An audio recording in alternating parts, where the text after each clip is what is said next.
The legend of the assassins.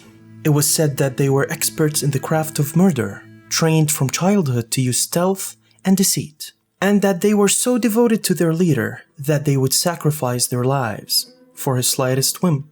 Their fanatical determination was the result of intoxicating drug or a brainwashing process. It was from these legends that the word assassin soon entered European languages as a common noun, meaning a murderer, usually one who kills for politics or money. So, how much of this is based on fact? Were the assassins real?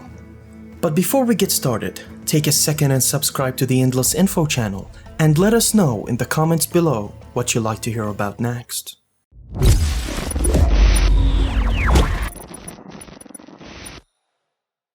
In 1167, Benjamin of Tudela, a Spanish rabbi, visited Syria on a 13-year journey through the Middle East and Asia. His description of Syria included what is probably the first European act of a group that would provoke horror and fascination in the West. Benjamin described a warlike sect hidden away in mountain fortresses and obeying a mysterious leader known as the Old Man of the Mountain. The legends are based on the Nizari Ismailis who ate powdered hemp leaves, hashish in Arabic, which contain a natural psychoactive drug, reportedly doing so before they went on an assassination mission. The name assassin in English comes from the Latin term assassinus, which is a corruption of the Arabic word al-hashashun, meaning hashish eaters or drug eaters in English. The Nizari Ismailis, first led by a missionary from Egypt, set up bases in Iran and formed a new political religious community, much like the European orders of the medieval knights. Members were educated, trained, and initiated, then ranked according to their knowledge, reliability, and courage. All members swore absolute obedience and loyalty to the order's leader. The Old Man of the Mountain, the chief mentioned in the assassin legends, his name was Rashid ad-Din Sinan, and he led the Nizaris for nearly 30 years at the height of their power in the late 12th century. The sect grew and eventually managed to acquire a string of hilltop castles between 1130 and 1151. Many strongholds were located in northern Syria, then a border zone with the Syrian Crusader states.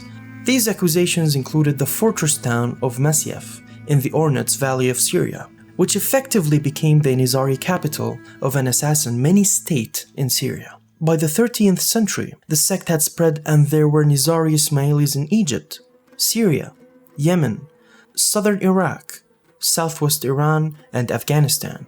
Although they remained essentially isolated from their enemies and each other, but at least well protected in their impregnable castles. Rumors spread nevertheless of their existence, and the head of their sect became known to the West via the Crusaders. The assassins did not enjoy a great military strength, and so their strategy of targeting specific and powerful opponents was a good one. The weapon of choice for assassination was almost always the knife, and the mission was usually carried out by a small team, sometimes in disguise as beggars or monks. The assassination was often planned to be carried out in a crowded location to maximize the political and religious consequences of the act. Sometimes the assassins were so effective that nobody was quite sure it was they who had perpetrated the crime. One such victim was Maudid, the Arabic of Mosul, who was attacked in a courtyard while walking home from prayers at the Great Mosque of Damascus on 2nd of October 1113.